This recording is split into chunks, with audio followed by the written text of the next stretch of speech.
Hello students, तो चलिए आज हम लोग शुरुआत करते हैं क्लास 10 के एक्सरसाइज 6.3 के क्वेश्चन नंबर 1 का, जो कि है state which pair of triangles are similar, write the similarity criteria used by you for answering the question and also write the pairs of similar triangles in the symbolic form.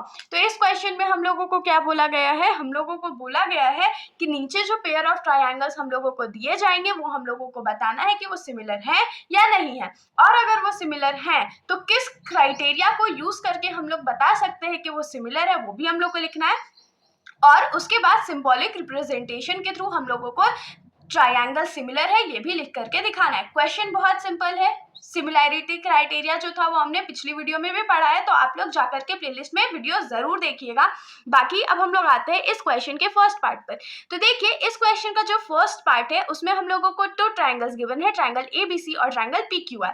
तो यहाँ पर देखिए, triangle A जो है, angle A जो है वो angle P के बराबर है, एंगल B जो है वो Q के बराबर है, और एंगल C जो है वो एंगल R के बराबर है। तो मैंने अपनी पिछली वीडियो में या क्राइटेरिया फॉर सिमिलैरिटी के जो वीडियो बनाया था उसमें बताया था ना कि अगर दो ट्रायंगल्स के तीनों कोरस्पॉन्डिंग एंगल्स जो है अगर वो गलती से भी आपस में इक्वल हो जाते हैं तो हम लोग ए क्राइटेरिया से क्या लिख सकते हैं कि दोनों ट्रायंगल जो है वो आपस में सिमिलर है। तो यहाँ पर हम लोग इसको प्रूव कैसे करेंगे, तो हम लोग लिखेंगे कि एंगल ए जो है वो किसके बराबर है, तो एंगल P के बराबर है, और क्यों बराबर है, तो ईच 60 डिग्री के बराबर है। उसके बाद एंगल B जो है वो एंगल Q के बराबर है। एंगल Q के बराबर क्यों है, तो ईच 80 डिग्री है, दोनों का मेजर कितना है, तो 80 डिग्री है। और लास्ट वाला एंगल जो है मतलब एंगल C जो है वो किसके बराबर है, तो एंगल R के बराबर है, और दोनों का मेजर कितना है, तो ईच 40 डिग्री के बराबर है। तो यहाँ पर तीनों कोरस्पॉन्डिंग एंगल्स जो है दोनों ट्रायंगल के वो हम लोगों को इक्वल मिल गया है, इसीलिए हम लोग क्या लिख सकते हैं कि देयरफॉर बाय ए क्राइटेरिया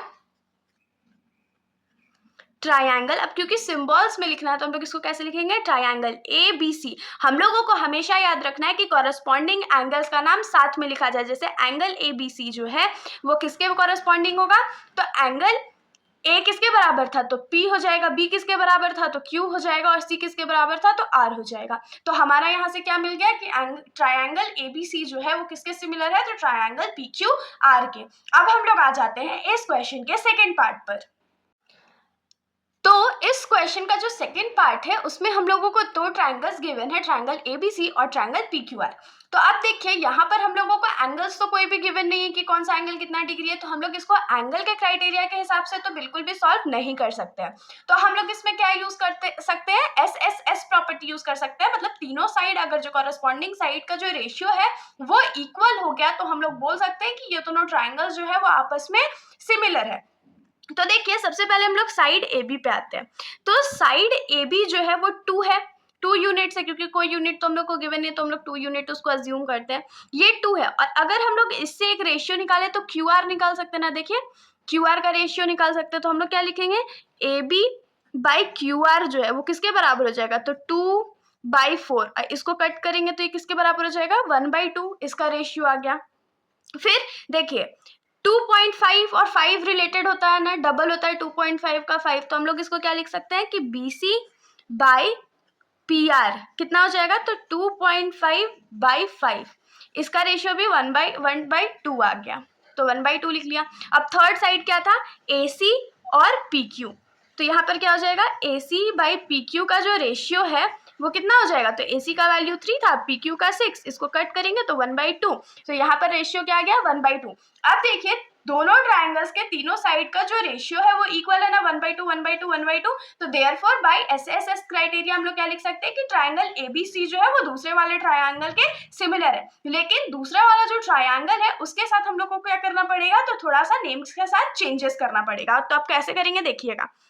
सबसे तो पहले लिखेंगे कि सिंस AB बाई QR जो है वो किसके बराबर है, तो BC बाई PR के बराबर है। अब BC बाई PR जो है वो किसके बराबर है, तो AC बाई PQ के बराबर है, और ये चारों 1/2 के बराबर है। तो इन तीनों का जो रेशियो है वो आपस में इक्वल है। अब तीनों का रेशियो इक्वल है तो देयरफॉर बाई SSS क्राइटेरिया का यूज करके हम लोग क्या लिख सकते हैं कि ट्रायंगल ABC जो है, पहला वाला जो ट्रायंगल है वो किसके सिमिलर है, तो दूसरे वाले ट्रायंगल के सिमिलर है। तो दूसरे वाले ट्रायंगल जो है उसका नेमिंग कैसे करेंगे, तो देखिए, ए बी का कॉरस्पॉन्डिंग साइड कौन सा था, क्यू आर था ना, यहाँ पर हमने लिखा है कि ए बी का कॉरस्पॉन्डिंग साइड कौन सा है, तो क्यू आर है, तो हम लोग उसको लिख देंगे triangle Q R. B C का कॉरस्पॉन्डिंग क्या था, पी आर था, तो आर तो पहले से यहाँ लिखा हुआ है तो इसको पी लिख देते हैं। तो ये हमारा क्या हो जाएगा कि ट्राइंगल ए बी सी जो है वो ट्राइंगल क्यू आर पी के सिमिलर है। सबसे पहले नेमिंग में आप लोगों को याद रखना है कि पहला जो आपका ट्राइंगल का नेमिंग है वो आप खुद से कर सकते हो, बाकी दूसरा क्या है, तो ए बी के साइड जो कॉरस्पॉन्डिंग था वही हमने लिख लिया क्यू आर, और बी सी के साथ पी आर था तो ये आर पी हमने लिख लिया। तो यहाँ पर क्या हो जाएगा कि ट्राइंगल ए बी सी जो है वो ट्राइंगल क्यू आर पी के सिमिलर है। तो अब हम लोग आ जाते हैं इस क्वेश्चन के थर्ड पार्ट पर। तो इस क्वेश्चन का जो थर्ड पार्ट है उसमें भी हम लोगों को दो ट्राइंगल्स गिवन है। पहला ट्राइंगल कौन सा है, तो ट्राइंगल एल एम पी, और दूसरा ट्राइंगल डी ई एफ। ये ट्राइंगल्स हम लोगों को गिवन है। अब देखिए इसमें एंगल का तो कोई केस है नहीं, एंगल के बारे में हम लोगों को कुछ भी दिया हुआ नहीं है, तो हम लोग ए प्रॉपर्टी का तो बिल्कुल भी यूज नहीं कर सकते। तो तीनों साइड्स का रेशियो हम लोग निकाल करके साइड से प्रूव कर सकते हैं अगर ये सिमिलर हुआ तो सबसे पहले हम लोग क्या करते हैं, देखते हैं कौन सा साइड जो है हम लोग को रेशियो दिलवा सकता है। देखिए यहाँ पर जो एमपी साइड जो है वो डीई के अगर रेशियो हम लोग निकाले तो क्या निकलेगा, MP by DE is equals to क्या हो जाएगा 2/4, रेशियो कट करे तो 1/2 बचेगा, तो क्या हो जाएगा 1/2। उसके बाद एलपी बाई डीएफ का देखते हैं, तो एलपी बाई डीएफ जो है, तो एलपी क्या हो जाएगा 3 और डीएफ क्या है 6, तो इसको कट करेंगे तो 1/2 हो जाएगा, तो ये 1/2 हो गया।